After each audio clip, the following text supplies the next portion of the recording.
வணக்கம். நியூஸ் தமிழின் தேர்தல் பயணம் நிகழ்ச்சி தொடங்குகிறது. தேர்தல் பயணம் நிகழ்ச்சியிலே இது பொலிட்டிக்கல் மாஸ் நிகழ்ச்சி. இந்த நிகழ்ச்சியை நாங்கள் தமிழ்நாட்டின் பல்வேறு மாவட்டங்களுக்கு சென்று நடத்தி கொண்டிருக்கிறோம். இன்று பல்வேறு பெருமைகளுக்கு சொந்தம் கொண்டிருக்கக்கூடிய, பல வரலாற்று சிறப்பு மிக்க இடங்களை கொண்டிருக்கக்கூடிய, பல ஆன்மீக தலங்களை கொண்டிருக்கக்கூடிய பெருமை மிகு கள்ளக்குறிச்சி மாவட்டத்திற்கு வந்திருப்பதில் நாங்கள் மிகுந்த மகிழ்ச்சி அடைகின்றோம். தேர்தல் பயணம், தேர்தல் பயணம், தேர்தல் பயணம்.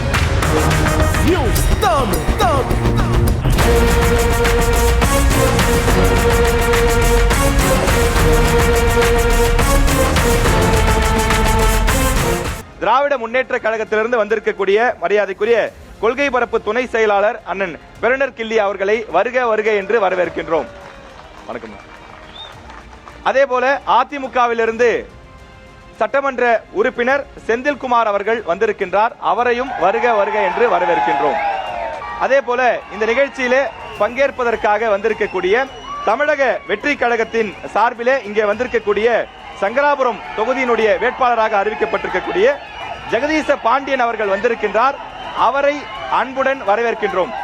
இந்த நிகழ்ச்சியில பங்கேற்பதற்காக வந்திருக்கக்கூடிய நாம் தமிழர் கட்சியினுடைய சங்கராபுரம் தொகுதியினுடைய வேட்பாளராக அறிவிக்கப்பட்டிருக்கக்கூடிய திரு ரமேஷ் அவர்களை வருக வருக என்று வரவேற்கின்றோம். இப்ப நம்ம கள்ளக்குறிச்சி மாவட்டம் ஒரு வளர்ந்து வரக்கூடிய மாவட்டமா இருக்கு.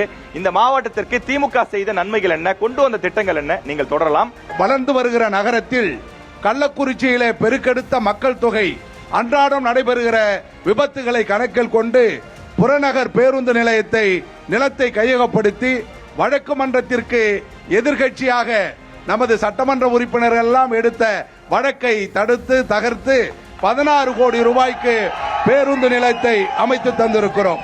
அதே போல இன்றைக்கு வளர்ந்து வருகிற தலைநகரமாக இருக்கிற கள்ளக்குறிச்சிக்கு 153 கோடி ரூபாய்க்கு பாதாள சாக்கடை திட்டம் என எண்ணற்ற திட்டங்களை கொண்டு வந்திருக்கிற அரசு திராவிட மாடல் அரசு. ஆண்டுக்கு 5 கோடி, ஆண்டுக்கு 500 கோடி என்று 5 ஆண்டுகளில் கள்ளக்குறிச்சி மாவட்டத்தில் 2500 கோடி ரூபாய்க்கு இந்த அரசு, நமது அரசு திராவிட மாடல் அரசு நிதியை ஒதுக்கி செய்திருக்கிறது. மனசாட்சி உள்ள அனைவருக்கும் தெரியும். சார், அதிமுக ஆட்சி காலத்தில் கள்ளக்குறிச்சி மாவட்டத்துக்கு செய்யப்பட்ட நன்மைகள் என்ன, நீங்கள் தொடரலாம். திட்டங்கள் கள்ளக்குறிச்சி மாவட்டம், இப்ப மாவட்டம் சொல்றீங்களா, இந்த மாவட்டத்தை உருவாக்கியதே அண்ணன் எடப்பாடி அவர்கள் தான்.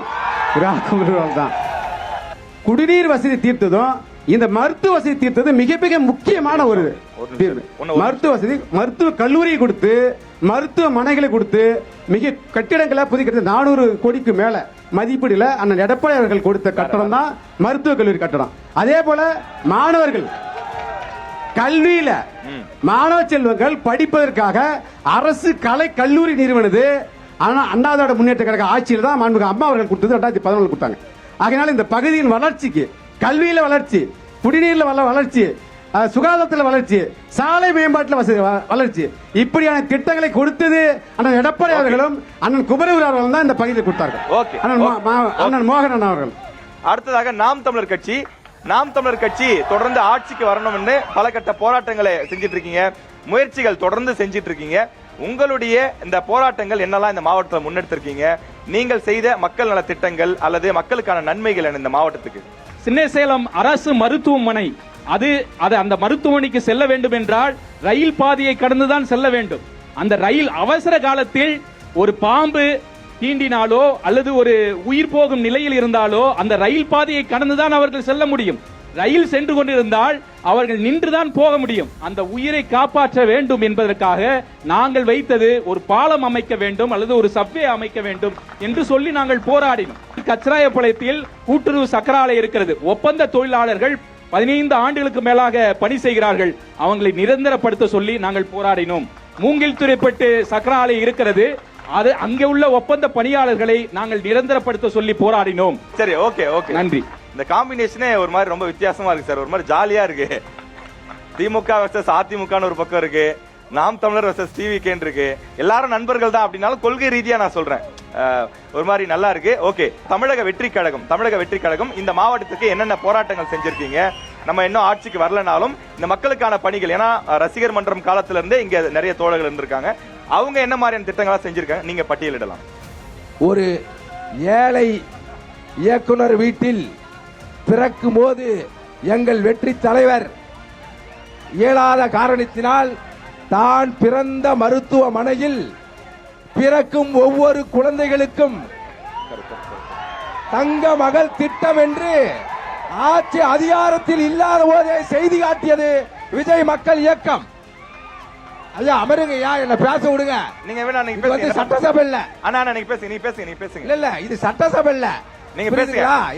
தமிழகத்தில் அந்த ஆண்ட கட்சிகள் காவிரி நீர் உரிமையை தாரை வார்த்த போது சிறு வயதிலேயே இவர்கள் தலைவர்கள் எல்லாம் இன்றைக்கு இருப்பவர்களாம் அரசியலுக்கு வராத போது காவிரி நதிநீர் உரிமைக்காக தமிழக மக்களை கூட்டி உண்ணாவிரதம் தந்தவர் தமிழக வெற்றி கழகத்தின் தலைவர் எங்கள் தலைவர் விஜய் அவர்கள். டைம் அப் சார், டைம் அப். ஓகே, எல்லாம் ரெடியா இருக்கீங்களா? ரெண்டாவது ரவுண்ட் ஆரம்பிக்கலாங்களா? ஓகே, திமுக கிட்ட இருந்தே என்னுடைய கேள்வியை நான் ஆரம்பிக்கலாம் அப்படின்னு நினைக்கிறேன். இந்த 5 ஆண்டு காலத்துல இப்ப நீங்க சொன்னீங்க நிறைய திட்டங்களை வந்து பட்டியலிட்டீங்க. கள்ளக்குறிச்சிக்கு நாங்க இதெல்லாம் கொண்டு வந்தோம், அதை கொண்டு வந்தோம், நிறைய சொன்னீங்க. ஆனா கள்ளக்குறிச்சி மாவட்டம் இன்னைக்கு ஒரு வளர்ச்சி அடைந்த மாவட்டமா இருக்கா அப்படின்னா கண்டிப்பா இல்ல அப்படின்னு தான் மக்கள் சொல்றாங்க. இந்த 5 ஆண்டு காலத்துல கள்ளக்குறிச்ி மாவட்டத்தினுடைய இளைஞர்களுக்கு வேலை வாய்ப்புக்கு திமுக செஞ்சது என்ன? ஷிப்காட் ஏதாவது கொண்டு வந்திருக்கீங்களா? என்ன செஞ்சிருக்கீங்க? 2011 21 வரையிலும் 10 ஆண்டு காலம் அம்மையார் தலைமையிலே அம்மையார் ஜெயலலிதா அவர்கள், இல்ல அது நான் அடுத்து அவர்கிட்ட கேக்குறேன். இல்ல அடுத்து பன்னீர்செல்வம், 4 ஆண்டு காலம் பழனிசாமி. அமரியா உட்காருங்கயா. 4 ஆண்டு காலம் பழனிசாமி. அந்த 10 ஆண்டு காலத்தில் அதிமுக ஆட்சி தொடர்ந்து ஆண்டார்கள். மாவட்டத்தை அறிவித்தார்கள். மாவட்ட தலைநகரை உருவாக்கி புதிய வேலை வாய்ப்புகளை உருவாக்குவதற்கு 5 ஆண்டு காலம் பத்தாது. இந்த மாவட்டத்தினுடைய வளர்ச்சிக்கு இன்றைக்கு நாங்கள் ஏராளமான தார் சாலைகளை, மேம்பாலங்களை, மாவட்ட ஆட்சித்தலைவர் அலுவலகங்களை, நீர்த்தேக்க அணைகளை கொண்டு வந்திருக்கிறோம். ஏற்கனவே இருக்கிற பகுதியில் கொண்டாந்துருக்கிறோம். பாதாள சாக்கடை கொண்டாந்துருக்கிறோம். ஷிப்காட் வரலையே. வேலை வாய்ப்பு எத்தனை பேருக்கு கிடைச்சிருக்கு? வேலை வாய்ப்பு கொடுத்திருக்கிறோம். இடம் பார்த்திருக்கிறோம், உளுந்தூர்பேட்டை ஷிப்காட் ஆய்வு பண்ணிருக்கிறோம், இடம் பார்த்திருக்கிறோம். அவ்வளவுதான். யார் சொன்னா? இன்னும் என்ன கம்பெனி வேலை வாய்ப்பு கிடைச்சிருக்கு? நெறியாளர் தவறாக சொல்றீங்க. நீங்க சொல்லுங்க, மக்கள் சொல்லுங்க. ஏங்க மத்தியில இருக்கிற மோடி அரசு ஆண்டுக்கு 2 கோடி பேருக்கு வேலை வாய்ப்பு தரேன்னு சொன்னாரு. கேட்கறதுக்கு உங்களுக்கு தகுதி இருக்கா? ஆண்டுக்கு 2 கோடி பேர் வேலை தரனால மோடி. பிஜேபி இருக்கா? 5 ஆண்டு காலம் இந்த ஆட்சியில திராவிட மாடல் அரசு நடந்துட்டு இருக்கு. ஆட்சியை விட்டு இறங்கும் போது கேள்வி சொல்லுங்க. இல்லைங்க, மத்திய அரசு 6 லட்சம். மத்திய அரசு வரி வாங்குறதுக்கு உரிமை இருக்கு. மாநில வரிசைக்கு நிதி தர. நான் கேக்குறது அது இல்லைங்க ஐயா. சார், எல்லா கேள்வி ஒரே ஒரு கேள்வி கேட்கிறேன். நியூஸ் தமிழ் எங்களுக்கு திராவிட முன்னேற்ற கழகத்திற்கு பாடம் நடத்தக்கூடாது. பாடம் நடத்தல, கேள்வி தான் கேட்கிறேன். நடத்தக்கூடாது, கேள்வி தான் கேட்கிறேன். பாடம் எங்க நடத்துறேன்? நாங்கள் எல்லோருக்கும் பாடமாக இருப்பவர்கள், எங்களுக்கு பாடம் நடத்த. நான் கேக்குறது அது இல்லையா. இப்ப நம்மளுடைய ஆட்சியில தான் தொழில்துறை முதலீடுகள் நிறைய வந்திருக்கு. நம்மளுடைய ஆட்சியில் தான் இருக்கிறதுலே அதிகம் சொல்லி தொழில்துறை அமைச்சர் டிஆர்பி ராஜா அவர்கள் சொல்றாங்க. 12 லட்சம் கோடி ரூபாய், 12 லட்சம் கோடி ரூபாய் அளவுக்கு தொழில் முதலீடுகள் வந்திருக்கு. அப்ப கள்ளக்குறிச்சிக்கு எவ்வளவு வந்திருக்கு? அதுல சார், கள்ளக்குறிச்சி வளர்ந்து வருகிற சிறிய மாவட்டம். மாவட்ட ஆட்சித்தலைவரை இப்பதானே நாங்க கட்டி முடிச்சிருக்கிறோம். இப்பதானே நிலத்தை கையகப்படுத்திருக்கிறோம். மாவட்ட ஆட்சித்தலைவர் கோயில் சொத்து, கோயில் சொத்தை இவங்க அடையாளம் காட்டுறாங்க. அத நீதிமன்றம், உச்ச நீதிமன்றம் வரலாம் போய் வழக்கு தொடுத்து முடிச்சு மாவட்ட ஆட்சித்தலைவர் 140 கோடி ரூபாய்க்கு கட்டி முடிச்சிருக்கிறோம். எத்தனை நீர்த்தேக்க அணைகளை கட்டி கொடுத்திருக்கிறோம். இவங்க எதுவுமே செய்யல. இது டெவலப்மெண்ட் கண்ட்ரி. வளர்ந்து வருகிற நாடு, வளர்ந்து வருகிற மாவட்டம், ஒரு சிறிய மாவட்டம். 10 ஆண்டு கால ஆட்சியில அதிமுக செய்ய முடியாததை நாங்க 5 ஆண்டு காலத்துல செஞ்சு முடிச்சிருக்கிறோம். அதிமுக கிட்டே அதே கேள்வி எனக்கு இருக்கு சார். இப்ப அவர் கேட்டதுனால கிடையாது, இயல்புலயே அந்த கேள்வி இருக்கு. என்னன்னா, அவங்க 5 ஆண்டுகள் ஆட்சியில் இருந்திருக்காங்க, நம்ம 10 ஆண்டுகள் ஆட்சியில் இருந்திருக்கோம். இந்த மாவட்டத்தையே பிரிச்சது நம்ம தான் அப்படின்னு நம்ம சொல்றோம். நல்ல விஷயம், ஓகே. இப்ப அதுல இந்த 10 ஆண்டுகள்ல கள்ளக்குறிச்சி பகுதிக்கு என்று ஏதாவது ஒரு ஷிப்காட் கொண்டு வந்தீங்களா? வேலை வாய்ப்புக்கு என்ன கொண்டு வந்தீங்க? உளுந்தூர்பேட்டை சிப்காடு, சங்கராபுரத்தில் ஐடி கொண்டு வந்துருக்கோம். சின்ன ஐடி இருக்கு.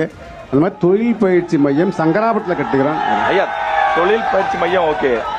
மாணவர்கள் வளர்ச்சி பெறதுக்காகத்தான். அதாவது அண்ணன் சொன்னாரு 2011 2021 வரைக்கும் அம்மா அவர்கள் வந்து தமிழகத்தில் கட்டமைப்புகளை சரியாக வைத்ததன் அடிப்படையில் தான் நான் எடப்பாடி அவர்கள் மாவட்டத்தை பிரித்து கொடுத்தார்.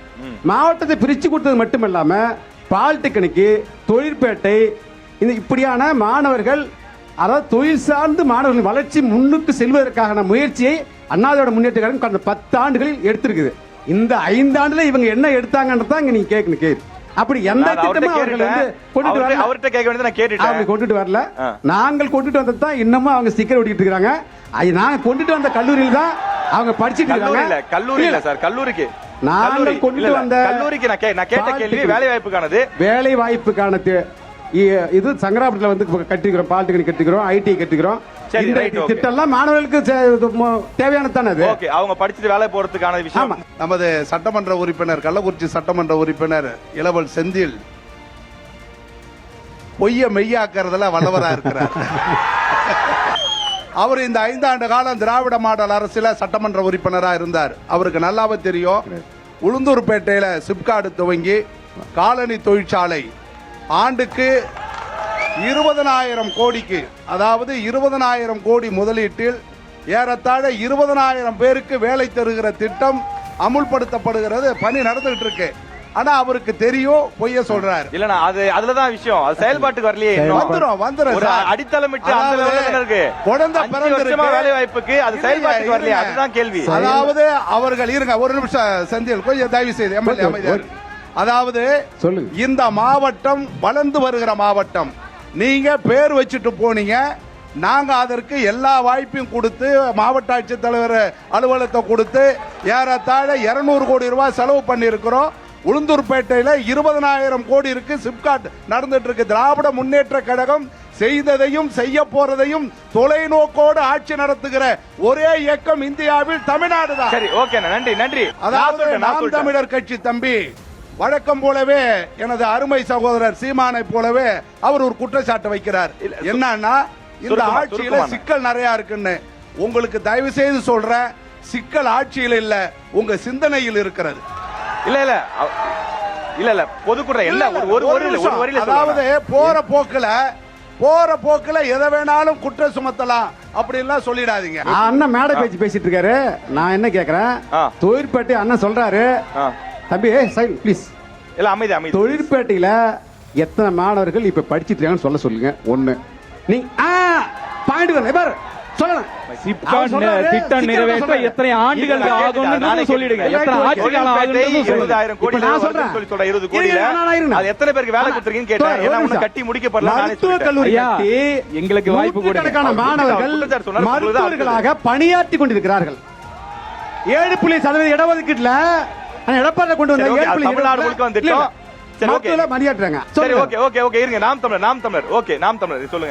ஐயா சொன்னாரு, சிந்தனை வந்து எங்கள்கிட்ட சிக்கல் அப்படின்றாரு. எங்களுடைய சிந்தனை தூய்மையாக தான் இருக்கிறது. வசந்தம் கார்த்திகேயன் அவர்களுடைய தொகுதி தான் ரிஷிவந்தியன் தொகுதி. ரிஷிவந்தியத்தை தலைமையிடமாக கொண்டு வட்டத்தை உருவாக்குவேன் என்று சொன்னாரா இல்லையா? வருவாய் வட்டத்தை உருவாக்குவேன் என்று சொன்னாரா இல்லையா? இத செந்தில் சட்டமன்ற உறுப்பினர் ஒப்புக்கொள்ள மாட்டார். காரணம் என்னன்னா, சட்டமன்றத்தில் அறிவிக்கப்பட்டு 2 தாலுகாவும் பிரிக்கப்பட்டு ரிஷிவந்தியத்தை தலைநகராக கொண்டு ஒரு தாலுகாவும், பகண்டை கூட்டுரோடு வானாபுரத்தை கொண்டு ஒரு தாலுகா அலுவலகமும் பிரிக்கப்பட்டு அதற்கான நிதி ஒதுக்கப்பட்டிருக்கிறது. தேர்தல் வந்த காரணத்தினால் இன்னும் பணி துவங்கவில்லை. நடைமுறைப்படுத்தவில்லை. அறிவிப்பை அறிவித்திருக்கீங்க, நடைமுறைப்படுத்தவில்லை. இப்பதானே குழந்தை பிறந்திருக்கு, உடனே ஓட முடியுமா? இப்ப தமிழக வெற்றி கழகம் கிட்ட கேள்வி. விஜய் அவர்கள் தொடர்ந்து பல இடங்களுக்கு போறாரு, பிரச்சாரம் செய்யறாரு, தொடர்ந்து நிறைய விஷயங்கள் பேசுறாரு. ஒவ்வொரு இடத்துலயும் என்ன சொல்லி முடிக்கிறாரு? யாராவது கரெக்டா சொல்ல முடியுமா? ஒவ்வொரு இடத்துல கடைசியா கான்பிடென்டா இருங்க, கான்பிடென்டா இருங்க, வெற்றி நமதே, நம்ம தான் ஜெயிக்கிறோம், நம்ம மட்டும் தான் ஜெயிக்கிறோம் அப்படின்னு சொல்லி தான் முடிக்கிறாரு. அவ்வளோ கான்பிடென்டா இருக்கக்கூடிய விஜய் அவர்கள் ஏன் 2 தொகுதியில போட்டிடுறாரு? விஜய் அவர்களுக்கு நம்பிக்கை இல்லையா வெற்றி பெறுவோம்னு 2 தொகுதியில போட்டிடுறாரு? அதாவது நீங்க கேக்குற கேள்வி சிறப்பான கேள்வி. இது கை தட்டுறவங்களாம் அம்மையார் ஜெயலலிதா அவர்கள் 2 தொகுதியில் நின்றுருக்காங்க. புரியுதுங்களா? அப்ப நம்ம அதிமுகவை ஃபாலோ பண்றோமா? இருங்க. அப்ப நம்ம ஜெயலலிதா அவர்கள் தான் நமக்கான கொள்கை தலைவரா? ஏன் கான்பிடென்டா இருக்குன்னு சொல்றாருன்னா, நல்லவர்கள் கூட தோற்றிருக்கலாம், நம்பிக்கை உள்ளவர்கள் தோற்றதாக வரலாறு இல்லை. நல்லவர்களாகவும் நாங்கள் இருக்கிறோம், நம்பிக்கை உள்ளவர்களாகவும் இருக்கிறோம், அதனால் நாங்கள் வெல்வோம் என்று சொல்றார். 2 தொகுதியில யார் நிக்கிறார் நீங்க கேட்டீங்களே. இதுக்கு முன்னே இருந்த இவங்க திமுக காங்கிரஸ் கூட்டணியில ராகுல் காந்தி யார் 2 தொகுதியில் நின்னாரு கேட்டீங்களா? டெல்லியில போற ராகுல் காந்தி ஏன் கேரளால வந்து நின்னாரு கேட்டீங்களா? கள்ளக்குறிச்சியில நிக்கிறாங்க இல்ல தமிழ்நாட்டுல நிக்கிறாங்க, அவங்க எல்லாம் எப்படி கேட்க முடியும்? அம்மையார் ஜெயலலிதா 2 தமிழ்நாட்டுல தான் கேட்க முடியும். ஓகே, ஜெயலலிதா அவர்களே சொன்னீங்க, அதுல ஒரு நியாயம் இருக்கு. நான் அதுக்கு ஒரு கேள்வி கேட்டேன். ராகுல் காந்தி போய் நம்ம எப்படி கேட்க முடியும்? இங்க போய் வெல்லுவாங்கிற நம்பிக்கை இருக்கிறதால தான் நான் நிக்கிறேன். நீங்க ஒரு தொகுதியில் நின்னாலும் தோத்துருங்கிற நம்பிக்கை இருக்கிறதால தான் உங்களால போட முடியல. புரியுதுங்களா? முதல்ல ஆட்சிக்கு வந்தா செய்யறதா எங்க வேலை. என்ன ஆட்சிக்கு வந்தா இதை செய்வோம் அதை செய்வோங்கிறது இல்ல. ஆட்சிக்கு வந்தா எதை செய்ய மாட்டோம் சொல்றதா முதல் வேலையா இருக்கணும். நாங்க ஆட்சிக்கு வந்தா எங்கள் தங்கை சிறுமதி மாதிரி பெண்களை பாதுகாப்போம் என்பதுதான் எங்கள் லட்சியம். நாங்க ஆட்சிக்கு வந்தால் கள்ளக்குறிச்சியில் நடந்தது போல் கள்ளச்சாராய சாவு நடக்காதது போல் காப்பதுதான் எங்கள் லட்சியம். நாங்கள் ஆட்சிக்கு வந்தால் இங்க இருக்கிற ஆற்றில் மணல் வாரப்படாமல் கல்வராயன் மலையும் சேர்வராயன் மலையிலும் சுற்றுலா தலமாக உருவாக்குவதுதான். சரிண்ணா சரிண்ணா, ஓகே, புரிஞ்சிச்சு. அண்ணா போதும். ஆனா இன்னும் ஒரே ஒரு கேள்வி. உங்களுடைய அந்த வாக்குறுதிகள்லாம் நிறைய விஜய் அவர்கள் வெளியிட்டு இருந்தாங்க. அதுல வந்து ஒரு கேள்வி இருக்கு. இப்ப என்னன்னா 12ஆம் வகுப்பு முதல் PhD வரை படிக்கக்கூடிய மாணவர்களுக்கு 20 லட்சம் வரை கல்வி கடன் வழங்கப்படும், அது பிணை இல்லாமல் வழங்கப்படும் அப்படின்னு சொல்லியிருக்காரு. ஏன் வந்து ஒரு தரமான கல்வி கொடுக்கறேன்னு சொல்ற நீங்க ஏன் இலவச கல்வியா கொடுக்க கூடாது?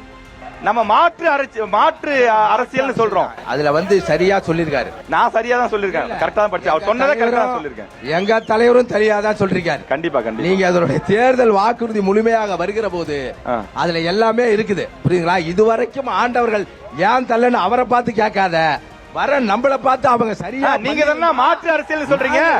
அவரும் சரியில்லை இவரும் சரியில்லை, நாங்க தான் மாற்று நீங்க சொல்றீங்க. மாற்றுன்னு சொல்லக்கூடிய நீங்க ஏன் இலவச கல்வியை கொடுக்க மாட்டேங்கிறீங்க? கடன் வாங்கி படிக்கணும் அப்படின்றது சரியா? இல்ல அரசு நடத்தி கொண்டிருக்கிற போது நம்ம ஸ்கூல் திட்டம் என்று தனியாருடைய நிதியை கொண்டு வருகிற போது வருகிற நாங்கள் எல்லா வெளிநாடுகளிலும் இருப்பது போல கடனுக்காக ஒவ்வொரு பள்ளி படித்த மாணவனும் பிணை என்றால் ஜாமீனுக்காக இயங்குகிற போது அவனுடைய வாழ்க்கை வளமாவதற்காக பிணை இல்லாத கட்டணம் கொடுக்கதே நீங்க பாராட்டணும் ஒழிய அதையா கொடுக்கல இதையா கொடுங்க. வந்து செய்வோம் அப்படின்னு சொல்ற ஆள் இல்ல. நாங்க வந்த போது யார் செய்யலாம் தான் நாங்க கேட்கிறோம் இல்லையா? எனக்கு ஏன் சந்தேகம் வந்ததுன்னா பெண்களுக்கு 2500 ரூபாய் கொடுப்போம், எல்லா பெண்களுக்கும் அப்படிங்கிறோம். எல்லா பெண்களுக்கும் 2500. அப்ப பெண்களுக்கு 2500 கொடுக்குறப்ப படிக்கிற பசங்களுக்கு அதுதானே முக்கியம். எது முக்கியம்? பெண்களுக்கு 2500 முக்கியமா, படிக்கிற குழந்தைங்களுக்கு ஃப்ரீ எஜுகேஷன் முக்கியமா? நாளும் கிழமையும் நலிந்தோருக்கு இல்லை, நலிந்து போனவனுக்கு எல்லா நாளும் வேலை செய்யணும். ஞாயிற்றுக்கிழமையும் பெண்களுக்கு இல்லை. ஞாயிற்றுக்கிழமை கூட பெண்கள் உழைக்க வேண்டியது இருக்குது. அதனாலதான் நாங்க இவங்கெல்லாம் இவ்வளவு கொடுக்கும்போது 2500 ரூபாய் கொடுக்குது, அது உரிமை தொகை. அதுபோல மாணவர்களை முன்னேற்ற வேண்டும் என்பதற்காக தான் நாங்கள் எண்ணற்ற திட்டம் கொடுத்து வரோம். பிணை இல்லாத கல்வி கட்டணம் என்பது கட்டாயம் வருகிற போது நாங்கள் படிப்படியாக கல்வியை கட்டாயமாக கட்டணம் இல்லாமல் கொடுப்பதுதான் எங்கள் லட்சியம். நாம் தமிழுக்கு ஒரே ஒரு கேள்வி, சுருக்கமான பதில் வேணும். உங்களுடைய தேர்தல் அறிக்கையும் நம்ம படிச்சோம். அதுல ஒரு கேள்வி இருக்கு. என்ன அப்படின்னா, பெருநகரங்கள்ல பேருந்துகள் தடை செய்யப்படும், சிற்றுந்துகள் அதாவது ஸ்மால் பஸ் அதான் விடுவோம்னு சொல்றப்ப சென்னை மாதிரியான பெருநகரங்கள்ல பேருந்து விடுறப்பவே போதுமானதா இல்ல, அங்க போய் மினி பஸ் விடுறோம் அப்படின்னா அது எப்படி போதுமானதா இருக்கும்? போக்குவரத்து நெரிசலை நாமும் குறைப்பதற்காக தான் சிற்றுந்துகளை நாம் திட்டமிடுறோம். இல்ல அதாவது அங்க ரோட்லாம் பெருசா தானே இருக்கு. இப்ப சிற்றுந்து பொதுவா எப்படி விடுவாங்க? கிராமங்கள்ல விடுவாங்க. சிக்கல் தமிழ்நாட்டு அரசாங்கத்துக்கு 12 லட்சம் கோடி கடன் இருக்கிறது. குக்கிராமங்களுக்கும் பேருந்து செல்லவில்லை, கள்ளக்குறிச்சி மாவட்டத்தில் இருக்கிற குக்கிராமங்களுக்கு பேருந்து செல்லவில்லை என்ற கேள்வியை ஆட்சியாளர்களிடம் ஆண்டவர்களிடம் கேள்வியை எழுப்பினால் நிதி இல்லை என்று சொல்கிறார்கள். அப்ப பேருந்தை ஏற்படுத்த வேண்டிய நிதி இல்லை என்று சொல்கிறார்கள். எப்படி நிதி இருக்கும்? அனைத்திலும் நாம் ஊழலை எதிர்பார்த்து நீங்க வேற பக்கம் கொண்டு வந்துட்டீங்க. என்ன நாங்கள் பெருநகரங்களில் 35 லட்சம் மக்களுக்கு மேல சென்னையில வாழ்கிறாங்க. ஒவ்வொரு பகுதிக்கும் ஒவ்வொரு கோடி பேருக்கு அதனால அரசு போக்குவரத்து நிறுவனத்தை வைத்து சிற்றுந்துகளை உருவாக்கி மக்களுக்கு சேவை செய்வோம் என்கிற அடிப்படையில் தான் அந்த தீர்வு புரியல. எனக்கு புரியல. பேருந்து வரத்துக்கும் சிற்றுந்தா வரதுனால என்ன நடந்துட்டு போகுது? இல்லை, வசதிக்கு ஏற்படுவதுதான் இது, வசதிக்கு ஏற்படுவதுதான். உங்களுக்கு புரியலன்னா என்ன, மக்களுக்கு புரியும். மக்களுக்கு சரி, okay. மக்களுக்கு புரிஞ்சதுன்னா சந்தோஷம் தான். நாங்கள் சொல்வது மக்களுக்கு புரிஞ்சா இப்ப சந்தோஷம் டி நகர்னு எடுத்துக்கிட்டீங்கனாலே 2 தெருவுக்கு ஒரு பஸ் தேவையாக இருக்கிறது. ஒவ்வொரு அதுதான் கேக்குறேன், அங்கதான் கேக்குறேன். நீங்க பெரிய பஸ்ஸே பத்த மாட்டேங்குது, ஃபுட்போர்ட் அடிச்சிட்டு போறான். சிற்றுந்துங்கறீங்க, அது எப்படி ஏற்புடையதா இருக்கும்? சிற்றுந்து மட்டுமல்ல மகிழுந்து கார் டாக்ஸியும் நாங்கள் தானி கார் டாக்ஸியும் அதுவும் இல்லாமல் 3 சக்கர கார் டாக்ஸியும் கூட ஏற்படுத்துவோம் என்று நாங்கள் சொல்கிறோம். சரி, ஓகே. இன்னும் ஒரே ஒரு கேள்வி சுருக்கமா கேட்றேன், எனக்கு சுருக்கமான பதில் வேணும். இப்ப உங்களுடைய வரைவு அறிக்கை, இந்த அறிக்கை எல்லாமே ஃபுல்லா படிச்சு பார்த்தேன். அதுல வந்து பாத்தீங்கன்னா கள்ளக்குறிச்சிக்குன்னு எதுவும் ஸ்பெசிபிக்கான திட்டங்களே இல்ல. ஏன்? கள்ளக்குறிச்சிக்கு என்று எண்ணற்ற திட்டங்களை நாங்கள் வைத்திருக்கிறோம். எண்ணற்ற திட்டங்களை நாங்கள் வைத்திருக்கிறோம். மாநில முழுமைக்கான பல திட்டங்கள் இருக்கு. கல்வி எப்படி இருக்கும், பொருளாதாரம் எப்படி இருக்கும், சாலைகள் எப்படி இருக்கும், குடிநீர் எப்படி இருக்கும், நிறைய இருக்கு. நான் படிச்சேன், ஃபுல்லா படிச்சேன். கள்ளக்குறிச்சிக்கு ஸ்பெசிபிக்கா எதுவுமே இல்ல. கள்ளக்குறிச்சி மாவட்டத்திற்கு வந்தபோது அண்ணன் சீமான் அவர்கள் கள்ளக்குறிச்சி மாவட்டத்துக்கு நாம் தமிழ் கட்சி வைக்கிற மாற்று திட்டங்களை முன்வைத்தார். அந்த திட்டங்கள் கள்ளக்குறிச்சி மாநகரத்தில் நடந்த தேர்தல் அறிக்கையில் இல்ல. நாங்க உள்ளூர்ல பிரச்சாரம் பண்றப்ப அந்த பிரச்சனைக்கு ஏற்ப வாக்குறுதி கொடுக்கிறோம் நீங்க சொல்றீங்க. மாநில அளவிலே அந்த வாக்குறுதி கொடுக்கப்பட்டிருக்கு சொல்றோம். இல்ல நான் சொல்றேன், கள்ளக்குறிச்சி வார்த்தையே இல்லையே சொல்றோம். அந்த புக்ல கள்ளக்குறிச்சின்ற வார்த்தையே இல்லையே. சரி, ஓகே. அந்த திட்டங்களை நாங்கள் முன்வைத்து இருக்கிறோம். சரி, ஓகே. கடந்த 2 மாதமாக பரப்புரை செய்து மக்களிடம் சென்று போய் கொடுத்திருக்கோம். ஓகே, நன்றி. நம்முடைய ஷாம் அவர்களை அன்புடன் வரவேற்கிறோம். உங்களுடைய மாவட்ட பிரச்சனைகள் சம்பந்தப்பட்டது கேட்கறதுக்காக விவசாயிகள் தரப்புல இருந்தும் பொதுமக்கள் தரப்புல இருந்தும் வந்திருக்கிறாங்க. நீங்க அன்றாடம் சந்திக்கக்கூடிய அடிப்படை பிரச்சனைகள் தொடர்பான கேள்விகளை அவங்க முன்வைக்க போறாங்க. எங்க தொகுதியுடைய நீண்ட நாள் கோரிக்கையான அங்க இருக்கின்ற விமான தளம் ஓடுதளம் இது நாள் வரைக்கும் பயன்பாட்டில் இல்லாமல் இருக்கிறது. இதற்கு பதில் கூறுவார்களா? உளுந்தூர்பேட்டை தொகுதி மக்களின் அங்க வந்து பஸ் நிலையம் வேண்டும் சொல்லி நீண்ட நாள் கோரிக்கையா இருந்தது. தற்போது புது பஸ் ஸ்டாண்ட் அடிக்கல் நாட்டப்பட்டு வேலைகள் வந்து தொய்வா நடக்கிறது. சீக்கிரமா முடிச்சு பயன்பாட்டுக்கு வருமா என்பது என்னுடைய கேள்வியாக இருக்கிறது. டிவிகே தமிழக வெற்றி கழகம், நீங்க சொல்லுங்க. கேள்வி என்னன்னா, உளுந்தூர்பேட்டைக்கு பஸ் ஸ்டாப் வேணும்னு சொல்றாங்க, நீங்க என்ன தீர்வு சொல்றீங்க? விமான நிலையம் மத்திய அரசு சம்பந்தப்பட்டதா இருந்தால் கூட தமிழக வெற்றி கழகம் வெல்லுகிற பட்சத்தில் கட்டாயமாக மத்திய அரசுக்கு அழுத்தம் கொடுத்து சேலத்திலிருந்து சென்னைக்கு போகிற இடையில் ஒரு விமான நிலையம் வேண்டும் என்பது எங்களுடைய கோரிக்கை. கட்டாயமாக கொண்டு வரப்படும். சொந்த நிலத்தை வாங்கி வைத்துக் கொண்டு அதற்கு நடுவில் பேருந்து நிலையம் போடுபவர்கள் அல்ல. அங்கு இருக்கிற பேருந்து நிலையத்தை மக்களுடைய வழிகாட்டுதலின்படி விவசாய நிலங்கள் பாதுகாப்பு கருதி அவர்களுடைய ஒத்துழைப்போடு கண்டிப்பாக விரிவாக்கம் செய்யப்படும். ஓகே, நன்றி. நாம் தமிழர். உளுந்தூர்பேட்டை பேருந்து நிலையம் என்பது கள்ளக்குறிச்சி பேருந்து நிலையம் மாதிரி இருக்காது என்கிற உறுதியை தருகிறேன். அதுவே முழுமையான மக்களுக்கான நிறைவுதான். சரி, ஓகே. அதிமுக நீங்க சொல்லுங்க. ஓகே, என்ன அண்ணா செந்தில்குமார் அண்ணா நீங்க சொல்லுங்க. கள்ளக்குறிச்சி பேருந்து நிலையம் என்னன்றது கள்ளக்குறிச்சி மக்களுக்கு தெரியும். அது வருகிற தேர்தலில் விளக்கமா சொல்லுவாங்க அவங்க ஓட்டு மூலியமா. நாங்கள் இப்பொழுது திராவிட முன்னேற்ற கழக அரசாங்கத்தால் ஒரு 100 ஏக்கர் நிலத்தை வாங்குறது, அதுல போய் ஒரு ரியல் எஸ்டேட்டுக்காக ஒரு பஸ் ஸ்டாண்ட் போடுறது, அந்த பஸ் ஸ்டாண்டுக்கு பேர் கள்ளக்குறிச்சி பஸ் ஸ்டாண்ட் பேர் வைக்கிறது. அதே போல அன்பு தோழர் சொன்னது உளுந்தூர்பேட்டையில, அதே போல அங்க ஒரு 40-45 ஏக்கரை முதல்ல வளைச்சு போடுறது, வளைச்சு போட்டு அது சென்ட்ரல் ஒரு பஸ் ஸ்டாண்ட் கட்டுறது, அது உளுந்தூர்பேட்டை பஸ் ஸ்டாண்ட் சொல்றது. அப்படி ரியலைஸ் பண்ற அரசாங்கம் அதிமுக அரசாங்கம் இல்ல. ஆகையினால மக்கள் பயன்பெறுகிற வகையில் கள்ளக்குறிச்சி பேருந்து நிலையம் சமீப காலமாக தம்பி பிரபு இருக்காரு, எம்எல்ஏ, முன்னாள் எம்எல்ஏ, அப்பொழுதே விரிவாக்கம் செய்து கிட்டத்தட்ட இன்னும் 30-40 ஆண்டுகளுக்கு இருக்கிற பேருந்தே போதுமானது, இருக்கிற பேருந்து வசதி போதுமானது. புறநகர் பேருந்து நிலையம் அவசியம் தேவை. சரி, அதை தாண்டி வெளிவட்ட சாலை தான் முதல் தேவை. வெளிவட்ட சாலை போட்டிருந்தா புதிய பேருந்து நிலையத்துக்கு அவசியம் ஏற்பட்டிருக்காது. பேருந்து நிலையத்துக்கு 15 கோடி தான் அண்ணன் சொன்னாரு. 15 கோடி ரூபாயில பேருந்து நிலையம் கட்டணும், சரிதான். ஆனா அதுக்கு சாலை போறதுக்கு 24 கோடி சாங்ஷன் பண்றோம். வரலாறுலயே ரோடு போறதுக்கு 30 கோடி, பஸ் ஸ்டாண்ட் போறதுக்கு 5 கோடி. கற்பனை பண்ணிக்க. அப்ப எங்க போகுது அந்த பஸ் ஸ்டாண்டு? நீங்க ரோட்டுக்கு பஸ் ஸ்டாண்ட் மக்களுக்கு போறீங்களா, உங்க ரியல் எஸ்டேட்டுக்கு பஸ் ஸ்டாண்ட் போறீங்களா? ஓகே. அவருடைய கேள்வியும் இருக்கு, 2 பேருடைய குற்றச்சாட்டும் இருக்கு, சேர்த்தே நீங்க பதில் சொல்லலாம். தமிழக வெற்றி கழகத்தினுடைய சகோதரர் கள்ளசாராயத்தை பற்றியோ அவருடைய தலைவருடைய தியாகத்தை பற்றி சொன்னார். நான் எல்லாருக்கும், நாட்டு மக்களுக்கு நடுநிலையோடு ஒரு கேள்வி கேட்கிறேன். ஒரு சிறந்த நடிகர் விஜய் ஒரு சிறந்த நடிகர், 200 கோடி ரூபாய் சம்பாதிச்சாரு, 5000 கோடி ரூபாய் சம்பாதிச்சவரு பல தியாகத்தை பண்ணி பொது வாழ்க்கைக்கு வந்திருக்கார். நான் தமிழர் கட்சி தம்பிகளுக்கு கேட்டுக்கொள்கிறேன், 2020 கொரோனா வந்ததில்ல, கொரோனா வந்தப்ப குடிசையில் இருக்கிற மக்களுக்கு 2020-21 ஒரு பிடி அரிசி அள்ளி போடுவதற்கு கூட உங்க தலைவருக்கு மனம் இல்லையே. அவர் தமிழ்நாட்டிற்கு தலைமை ஏகுவதற்கு தகுதியானவரா? இல்ல இல்ல அது சார், தமிழக அதெல்லாம் வெற்றி வேணாம். கழகம், தமிழக வெற்றி கள்ளக்குறிச்சி பத்தி ஏதாவது கேள்விக்கான பேசுங்க. பதில் இல்லையே. சார், நம்ம உளுந்தூர்பேட்டை பேருந்து நிலையத்தை பத்தி இருங்க, கேட்டோம். இருங்க. அதுக்கு இது எப்படி பதில் அவரு இல்ல இல்ல, இல்ல. உளுந்தூர்பேட்டை பேருந்து அதே பத்தி மாதிரி நம்ம கேட்கிறோம். தமிழக வெற்றி கழக தலைவர் பெரிய தியாகம் ஐயா, பண்ணிட்டு வந்திருக்காரு. ஐயா, இல்ல, ஐயா, கேள்விக்கான அவர் பதில் இல்ல. தமிழ்நாட்டு இங்க பாருங்க, மக்களுக்கு ஐயா, கேள்வி. என்ன செஞ்சிருக்கார்? வெறும் பானை, வெறும் கரண்டி. ஐயா, இது இது பொதுமக்களுக்கான public கேள்வியா? கேள்வி. பொதுமக்களுக்கான ஐயா, கேள்விக்கான பதில் மக்களுடைய இல்லையே. கேள்வி. உளுந்தூர்பேட்டைக்கு ஒரு நிமிஷம். பேருந்து நிலையம் வருமா வராதா? அந்த கேள்வி கேட்ட தம்பிக்கு சொல்றேன். ஐயா, இது பொதுமக்களுடைய கேள்வி. சும்மா வாய மூடுப்பா. இல்லங்க, பொதுமக்களுடைய கேள்விங்க சொல்லுங்க.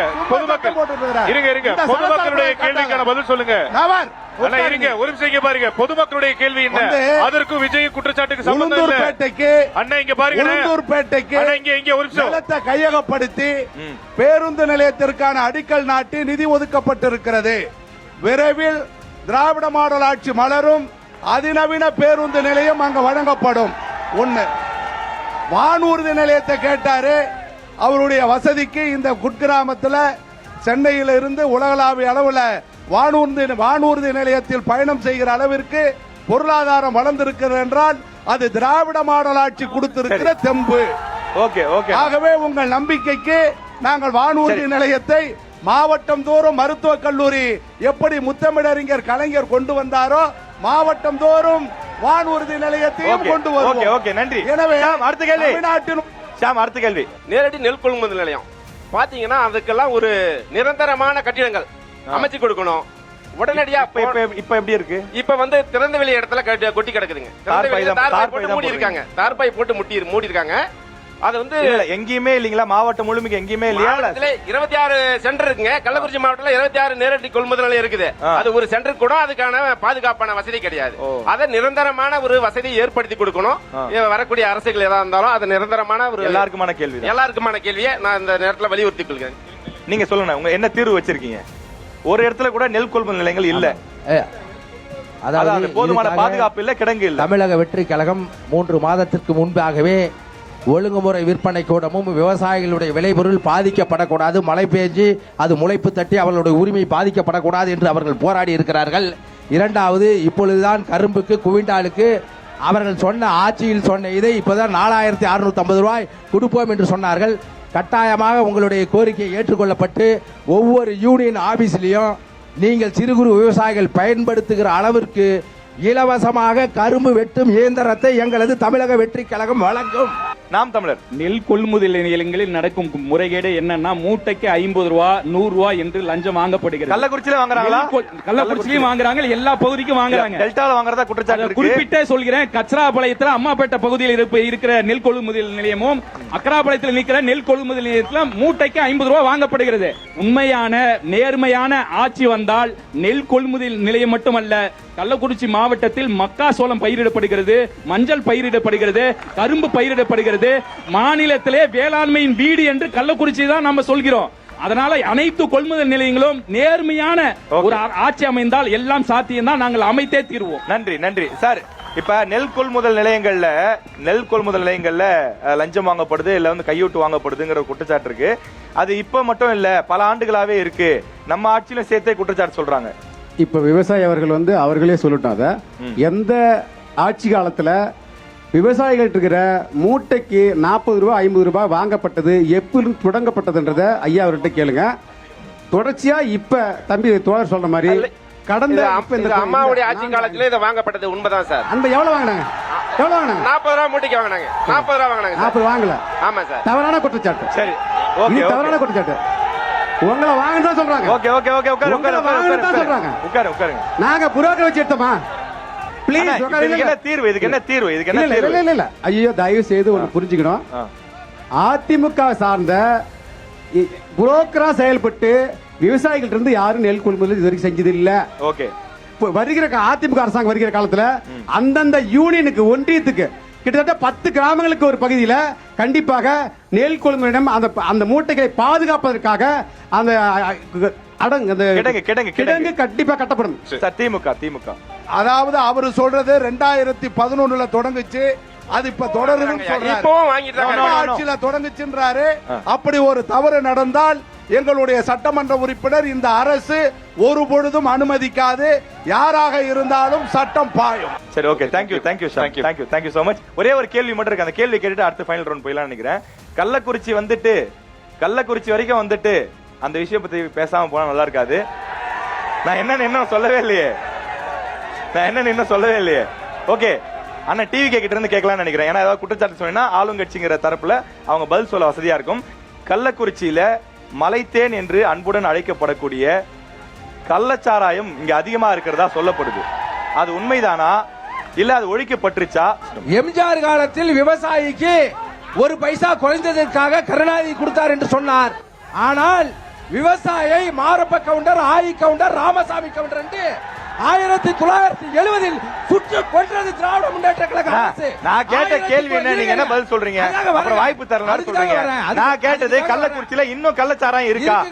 இன்னும் கள்ளச்சாராயம் இருக்குன்னா இருக்குன்னு சொல்லுங்க, இல்லன்னா இல்லன்னு சொல்லுங்க, முடிஞ்சிச்சு, அவ்வளவுதான். கல்வராயன் மலையில் 70 அடுப்புகள் போடப்பட்டு ஒரு அடுப்புக்கு 10,000 ரூபாய் லஞ்சம் பெறப்பட்டு கள்ளக்குறிச்சி சங்கராபுரம் ஆத்தூர் மணிவிலந்தான் பகுதியில் கள்ளச்சாராயம் இறக்கப்படுகிறது. ஏன் போக்குவரத்தில் விபத்து ஏற்படுகிறது என்றால் ரோடு சரியில்லாத காரணத்திலும் சாராய குடிபோதையில் தான் விபத்து அதிகமாக இருக்கிறது. நாங்கள் வந்தால் கட்டாயமாக மதுவிலக்கை தமிழ்நாட்டில் தமிழக வெற்றி கழகம் கொண்டு வரும். ஓகே, நன்றி. என் கேள்வி இன்னொரு டைம் சுருக்கமா சொல்றேன்.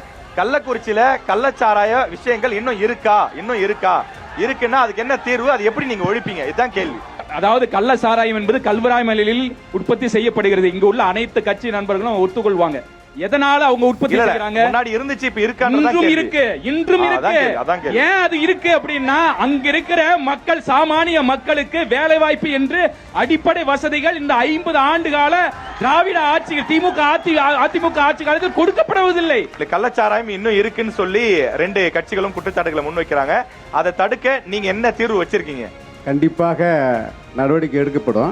அது நடவடிக்கை எடுக்கப்படுறதுக்கான அவசியம் ஏற்படாது. ஏன்னா அப்படி கள்ளச்சாரம் இருக்காது அதிமுக ஆட்சியில. அதை முன்கூட்டியே பதிவு பண்ணிடுறோம். ஓகே. எடப்பாடியார் வந்தா அங்க இருக்கிற ஏழை எளிய மக்களுக்கு கண்டிப்பாக வளர்ச்சியை நோக்கி பயணமாக இருக்கும், மதுவை நோக்கி பயணமாக இருக்காது. நன்றி. அண்ணா நீங்க சொல்லுங்க. முதல்ல சாராய கடை கொண்டாந்ததே எம்ஜிஆர் தான். அதெல்லாம் இந்த கள்ளக்குறிச்சிக்கு வந்துடலாம். இல்ல வெறும் 1800 கடையா இருந்த மதுபான கடைய 6000 கடையா உயர்த்தினது மறைந்த அம்மையார் ஜெயலலிதா தான். அது வேணாம். பிக்கப்பு காலன்னு 10 ரூபாய்க்கு மலிவளை அம்மையார் ஆட்சியில தான். அதை விட்டுலாம். இப்ப கள்ளக்குறிச்சியில 68 பேர் செத்து மடிந்ததற்கு சாராயம் காய்ச்சியது அவர் சட்டமன்ற உறுப்பினர், அவர் கட்சியை சார்ந்தவர் தான். இது வழக்கு மன்றத்தில் இருக்கு. அதிமுக காரங்க தான் காய்ச்சினது. இப்பயும் வேட்பாளரா நிற்கக்கூடிய ராஜீவ் காந்தி தான் ஊராட்சி மன்ற தலைவர். இப்ப கஷ்டம் இருக்கிறது. சாராயத்தை ஏழை விடுறதே, கிராமத்துல ஏழை விடுறதே இவங்க தான். திமுக இல்ல திமுக இது வேலையே கிடையாது. 68 பேர் செத்ததற்கு காரணம் பகிரங்கமாக அதிமுக பொறுப்பேற்க வேண்டும். சாராய சாவுக்கு காரணம் அதிமுக சார். அதிமுக தான் காரணம். ஆட்சி நம்மளுடையது. அவங்க தொழில் போட்டியில அதிமுக காரர்களுக்குள்ள ஏற்பட்ட தொழில் போட்டியில இப்படி ஒரு மரணத்தை உருவாக்கி ஆட்சிக்கு கெட்ட பேர் ஏத்துறது சட்டமன்ற உறுப்பினருக்கு தெரியும். கவனத்தையே செஞ்சிருக்கிறார். சரி, ஓகே. இதுதான் பெரிய விஷயம். தவறான தவணை கைவிடாதீங்க. மக்கள் முடிவு செஞ்சுப்பாங்க. எங்களுக்கு இந்த வேலை கிடையாது. ஓகே, முடிஞ்சது. அண்ணா ஓகே. இந்த சவாலுக்கு வேற எங்கேயாவது பாருங்க. உங்க பதில சொல்லிட்டீங்க. இந்த சலசலப்புகளை நான் வைக்க மாட்டேன். உட்காருங்க. இப்ப இந்த கள்ளச்சாராயம் இருக்கா அப்படிங்கிற கேள்வி கேட்டிருந்தோம். 2 கட்சியும் அவங்களுடைய பதில சொல்லியிருந்தாங்க. 2 சுற்றுகள் நிறைவடைந்தது. மூன்றாவது சுற்று இறுதி சுற்று. மக்கள் ஏன் தமிழக வெற்றி கழகத்துக்கு வாக்களிக்க வேண்டும்? வாக்களித்தால் கள்ளக்குறிச்சி மாவட்டத்துக்கு என்ன கிடைக்கும்? கள்ளக்குறிச்சி மாவட்டத்துக்கு மட்டும் ஏன் வாக்களிக்க வேண்டும் என்றால் ஊழல் இல்லாத, லஞ்சம் இல்லாத, லாவண்யம் இல்லாத, வாரிசு அரசியல் இல்லாத ஒரு அரசை நிறுவி காட்டுவோம். 2வது, கள்ளக்குறிச்சிக்கு நீண்ட காலமாக இருக்கிற கோரிக்கையான ரயில் நிலையத்தை தமிழக வெற்றி கழகம் கொண்டு வரும். கல்வராயன் மலையில் கடுக்காய்க்கான தொழிற்சாலையை அமைத்து அங்கு குளிரூட்டப்பட்ட சாதனத்தை அமைத்து அங்கு இருக்கிற மக்கள் உள்ளூரிலே வேலை செய்ய அங்கு கல்லூரியை கொண்டு வந்து அங்கு இருப்பவர்கள் வெளிமாநிலத்திற்கும் வெளிநாட்டிற்கும் செல்ல முடியாத நிலையை தமிழக வெற்றி கழகம் உருவாக்கி கள்ளக்குறிச்சி மட்டுமில்லாமல் போதையில்லாத ஒரு தமிழகத்தை உருவாக்குவதுதான் தமிழக வெற்றி கழகத்துடைய லட்சியம். ஓகேண்ணா, நன்றி நன்றி நன்றி. நாம் தமிழர் கட்சிக்கு கள்ளக்குறிச்சி மாவட்ட மக்கள் ஏன் வாக்களிக்க வேண்டும்? வாக்களித்தால் என்ன நன்மை கிடைக்கும்? அரசியல் என்பது நாங்கள் பணத்தை சம்பாதிக்க நாங்கள் வரவில்லை. பணத்தை சம்பாதிப்பதற்காக அரசியலை பயன்படுத்துகிற கூட்டத்தை நாங்கள் மாற்ற வந்திருக்கிறோம். இங்கே டாஸ்மாக் ஒரு அரசு வேலையாக இருக்கிறது. சாராயத்தை ஊத்தி கொடுப்பவர் அரசு வேலையாக இருக்கிறார். ஆனால் விவசாயத்தை 3 வேளையும் உண்ணுகிற உணவு, அதுக்கு காரணமாக இருக்கிற விவசாயத்தை அரசு தொழிலாக மாற்ற வேண்டும் என்றால் நீங்கள் நாம் தமிழர் கட்சிக்கு வாக்களிக்க வேண்டும். அதிமுகவிற்கு கள்ளக்குறிச்சி மாவட்ட மக்கள் ஏன் வாக்களிக்கணும்? என்ன நன்மை கிடைக்கும்? இந்த மாவட்ட மக்களுக்கு என்ன நன்மை கிடைக்கும்? தோழர் சொன்ன மாதிரி விவசாய சின்னத்தை வைத்திருக்கிறார். நாங்கள் விவசாயவே முதலமைச்சராக வைத்திருக்கிறோம். அதுதான் எங்களுக்கு இருக்கிற சிக்கல். அண்ணா ஸ்கோர் பண்ணிட்டாரு. போதை இல்லாத மாநிலமாக மாற்ற வேண்டிய கடமை இங்க இருக்கிற அண்ணன் எடப்பாடி அவர்களுக்கு இருக்கிறது. அதே போல இங்க இருக்கிற கஞ்சா, இப்ப சொன்னீங்க கள்ளச்சாரம் இருக்கிறதா என்று கேட்டீர்கள். உள்ளபடியாக இருக்கிறது. மீண்டும் நான் பதிவு செய்கிறேன். டிரான்ஸ்பர் ஆகி கள்ளச்சாரம் ஈஸியாக கஞ்சா உள்ளே நுழைந்து எல்லா இளைஞர்களுடைய மூளையை வீணாக்கி கொண்டிருக்கிறது. படிக்கிற மாணவர்கள் வீணாக்கி கொண்டிருக்கிறார்கள். மாணவர்களை மீட்டெடுக்க வேண்டிய பொறுப்பு எடப்பாடி இருக்கிறது. நன்றி நன்றி. ஆனா திமுக கள்ளக்குறிச்சி மாவட்ட மக்கள் திமுகவுக்கு ஏன் வாக்களிக்கணும்? வாக்களித்தா இந்த மாவட்டத்தினுடைய வளர்ச்சிக்கு என்னெல்லாம் செய்வீங்க? இந்த திராவிட மாடல் அரசு ஆரம்ப கல்வியிலிருந்து ஆராய்ச்சி கல்வி வரையிலும் இலவசமா கொடுத்ததால் தான் அண்ணல் அம்பேத்கர் அகையளவ கல்வியில் இன்றைக்கு உலகளாவிய அளவுல உயர்ந்திருக்கிறாங்க. ஓகே, நன்றி நன்றி.